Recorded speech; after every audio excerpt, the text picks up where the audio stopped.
नमस्कार दोस्तों, स्वागत करती हूँ मैं आपका अपने YouTube चैनल पर being poetic with Renu Dhingan, दिखाते हुए आपको कुछ रेशमी हवाएं जो लहराती हुई इन पौधों को छूकर, मान लो इन्हें चूम कर और बिखेर रही हैं अपनी खुशबू चारों ओर।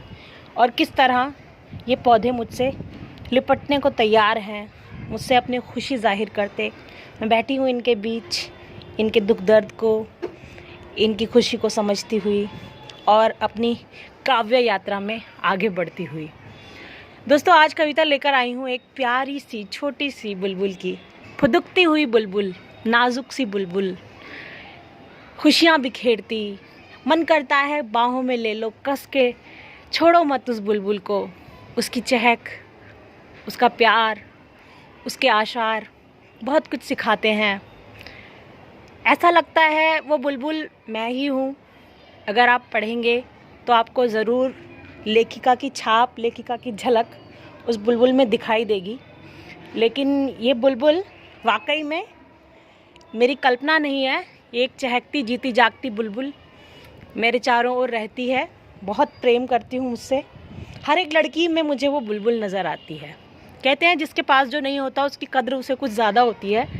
तो मुझे ईश्वर ने 2 कबूतर दिए हैं इसलिए मुझे उस बुलबुल के ना होने का एहसास ज़्यादा रहता है और उसकी खुशी भी मैं बहुत ज़्यादा महसूस करती हूँ। तो पहले तो मैं बता दूँ ये कि ये जो सीरीज़ चल रही है कविताओं की, इसमें आपको बहुत कुछ अलग अलग प्रकार के अनुभव देखने को मिलेंगे। अगर मैं काव्य में बांधकर कहूँ तो मुंतशिर से बिखरे हुए कुछ किस्से, मुंतशिर मतलब बिखरा हुआ, मुंतशिर से कुछ किस्से, कुछ कथाएं हैं।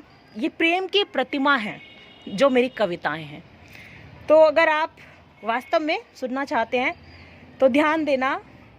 एक माँ का दुलार, उसके आंचल का प्यार, पेड़ों से लिपटी कुछ लचीली लताएं हैं, कुछ लचीली और मजबूत लताएं हैं।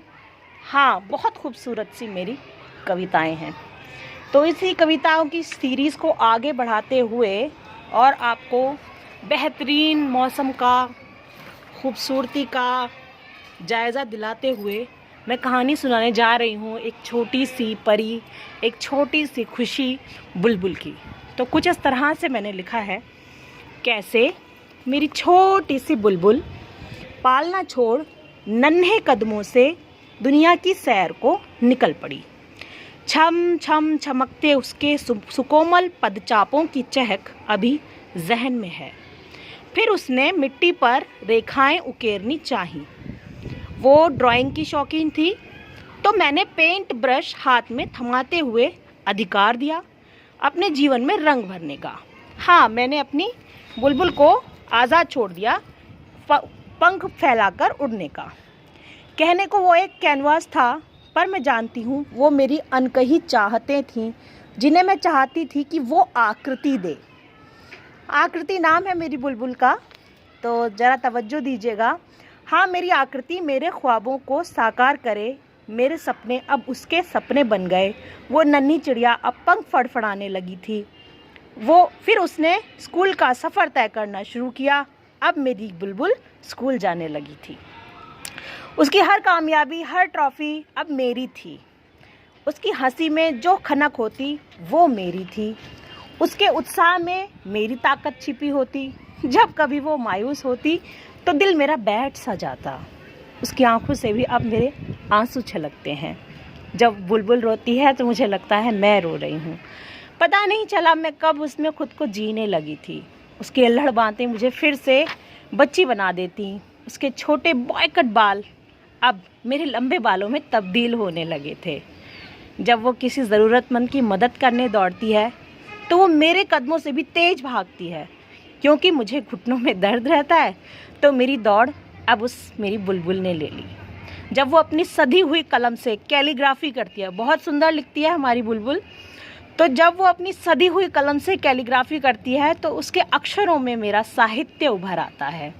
उसका अ मेरा अस्तित्व और स अपने पापा की गरिमा को दर्शाता है।